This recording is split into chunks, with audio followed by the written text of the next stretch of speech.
Right, hi guys, Joe Fishburne here.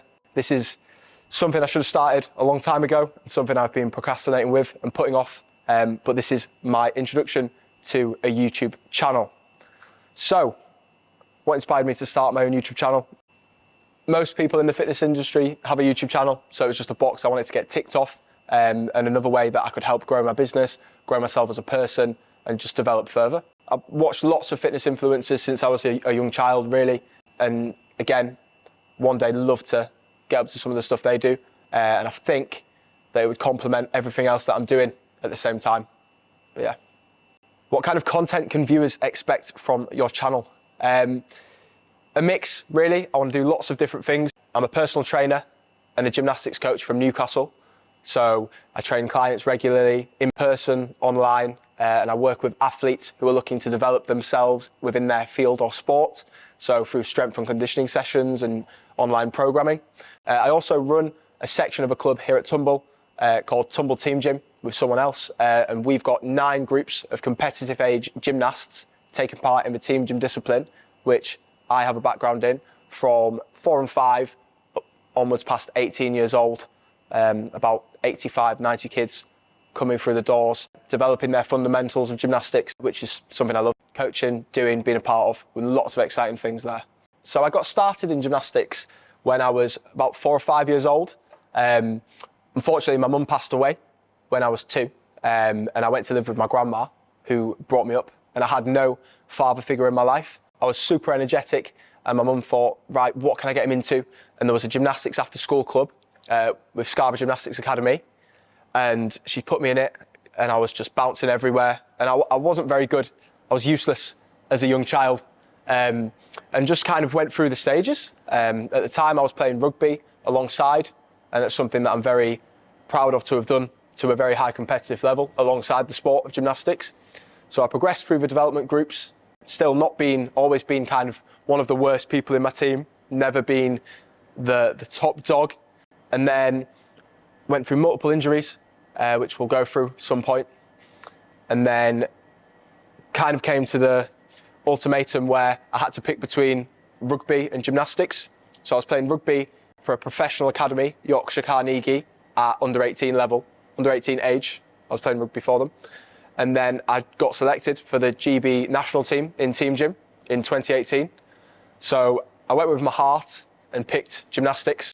Represented Great Britain in 2018 at the European Championships in Portugal, where I was in the junior men's team and we came 4th.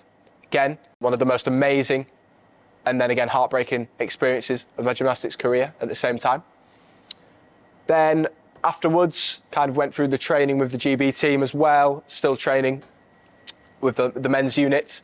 Then we had COVID-19 and I got picked for the next GB cycle, which was meant to be in 2020, but it got pushed back 2 or 3 times. And eventually we kind of went through all the training online and all the faff, and we went to my 2nd European Championships, which was in 2021, again in Portugal, where I fulfilled my lifelong goal of getting a European medal. We came 3rd European bronze medal, which is a massive achievement in Team Gym as a whole for Great Britain, and in the senior men category, where all the big dogs are. So that was amazing.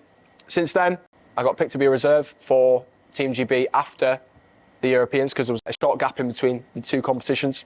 So I went back into training after recovering from another injury I picked up and went in as a reserve. Again, not exactly what I wanted, but I did absolutely everything I could to work my hardest, turn up for the team, and kind of be that person to kind of bring everyone together. Managed that, and I went out to Portugal to watch. And I went out to Luxembourg. We were in Luxembourg. So I went out with another one of the boys who was not picked. Well, another boy that wasn't picked. I picked as reserve. And we watched and we were cheering the boys on. And again, that was another amazing experience. So yeah, I'm still training. There's lots of reasons why I'm not still completely focusing on gymnastics. There's been a bit of a shift in my lifestyle and some other external reasons why just training isn't what it used to be. But I'm still tumbling, I'm doing a bit of tumbling as well now, which is good fun. So what advice do I have for young aspiring gymnasts? I always say with all the kids, don't put everything into gymnastics. To be the perfect balanced athlete, mentally, physically, I'd recommend you doing everything, especially at a young age. Like, there's this big stigma around gymnastics where you have to dedicate your whole life to solely gymnastics. And I truly believe that kind of mixed specialisation about doing a variety of sports, mixed specialisation is the way to go. And it also makes you a better gymnast, but gymnastics also improves your fundamentals and makes you a better footballer, a better rugby player. Whatever you do, it improves. And it's just one of the most amazing things to have that mix as a child, both physically and mentally. Like, I would say 100% do other sports first and foremost. My second piece of advice would probably be the typical never give up.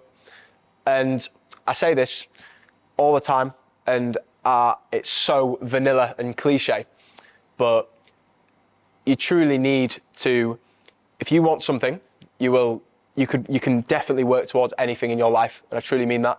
And I've been in that position where I kind of wasn't believed in, and I felt like people didn't believe in me. I felt like I wasn't getting anywhere. I was getting injured and getting back and back and back and back. And I promise you, the time does come, and your time does come.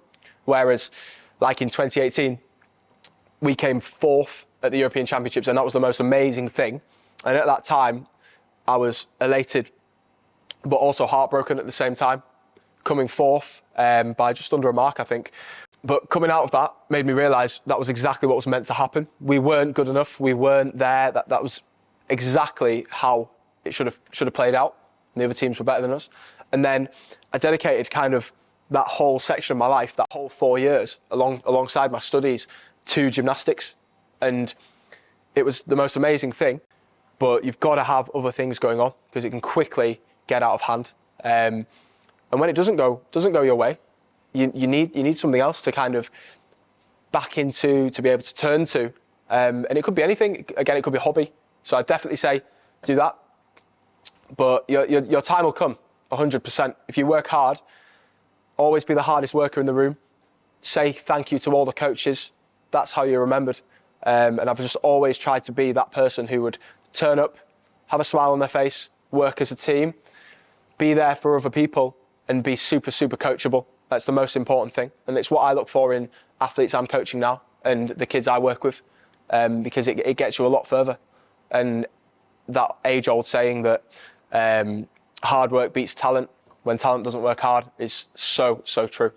Because I've seen so many gymnasts, those I've trained with, training partners that have got the gift of gab but don't follow it through. They're lazy, they don't work hard, and yeah, they might see some success, but it doesn't get them where they want to be. Last piece of advice that I definitely learned as a gymnast throughout my career is enjoy the journey, because the destination is sweet, but the best thing is looking back on the memories of what happened to get there.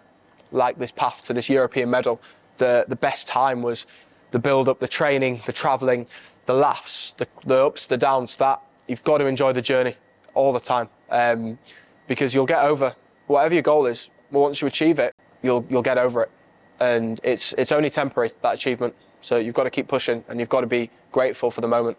What were some of my proudest moments during my gymnastics career? The standalone proudest moment of my gymnastics career is definitely the bronze medal, which we won in 2021 in Portugal. Like I say, I dedicated such a long period of my life towards this goal, and it's kind of all I was thinking about for so long. It was just honestly the most amazing thing. The whole journey, we had a big episode with COVID, and only half of our team flew out there originally, and we didn't even know if we were going to get to compete. It was just unbelievable, the stress, the tension. And then we went out there again. There's two parts of the competition. We had a qualification, which was okay. We performed okay, and we had lots of reasons why maybe some people didn't perform to their fullest. And then we stepped out there in finals, and we had injuries from qualification. People injured themselves. The team changed, and there was 8 of us that stepped out there in the final, and it was do or die. It was this is what I've been working for so long. This is exactly what we needed, and it just played out like a story. I remember being stood on the podium and it just feeling like I'd made my mum, my grandma, my second mum super, super proud. And that was the best feeling as a gymnast, 100%. Proudest moment of my gymnastics career, hands down. So at the moment, I'm massively focusing on my personal training business, JF Coaching, and my commitment here at Tumble to Tumble Team Gym, which is another thing me and my colleague have built from kind of the ground up. So I'm not really in a massive phase of competing at the minute. Part of it's because I feel like I've kind of fulfilled a lot of my goals in gymnastics. Part of it is because of me not being able to kind of fulfill my full potential where I'm currently situated in the country. And part of it is just my lifestyle. Like, I've got different goals, different things I want to work on, more pressures that I have now that I didn't have when I was fully dedicated to gymnastics. And it's just kind of that enjoyment that I kind of had. I'm kind of getting in different ways now, and I'm kind of passing it on to me through different gymnasts. So we took two gymnastic teams to the Northern qualifiers, which I've competed at twice, in March, which was amazing. Such a great experience to kind of see that for the kids coming through and kind of have a part in their progression and play an important part in their progression to get them to competition. One of the teams qualified for the British Championships, and that's an amazing experience for them. Again, super, super proud of them and super proud of everyone that we've kind of involved and was involved in getting them to that. So that's where I see a lot of my happiness coming from now. But I think it's just progression in people, if I'm completely honest. But I love the camaraderie, and I kind of like that with the kids, with the teams, with the other coaches. And that kind of brings me back to when I was out there competing with the boys, or that kind of vibe. But I'm not retired. I'm never hanging up the leotard, and I'll never post anything like that. But I think just currently it's not my number one goal. So I'm not currently doing much competing. What kind of content can viewers expect from your channel? Well, if anyone watches me, not sure they will, but I want to do a mix. I want to do some gym days, training with different people. Let's get a few famous faces in there maybe, and just mix it up. I want to get some people doing some gymnastics again, maybe some famous people doing some gymnastics. That'd be sick. I want to kind of go through what I do, maybe day to day, what my life looks like. Not that it'll be massively interesting, but some people may find some satisfaction from seeing my life. What else do I want to do? Try different things. I want to kind of, again, go to different places, collab with some people that I've not had a way to collab with. Maybe some other people that do YouTube, or people that I know, which I could collab with, and just get new experiences, kind of provide some value also. And yeah, I want to provide some value where I feel I can provide it, maybe for younger gymnasts like we were talking about earlier, maybe for potential clients or people who aren't going to be clients, but can kind of gain some knowledge or some experience from my kind of life or my experiences as well. Yeah, so I think that's most of the content that we're going to see. But just a few random bits, but mainly fitness related, sport, gymnastic related. Yeah, sick. So that was a brief overview and a few little questions that I just wrote down to kind of introduce myself as a person. And yeah, and just what you can expect from the channel. So yeah, thanks for watching. Hopefully many more to come. I'm pleading for you to like, comment and subscribe. And I never thought I'd say that. But yeah, I've got to do that typical like, comment and subscribe, please. Massively helps.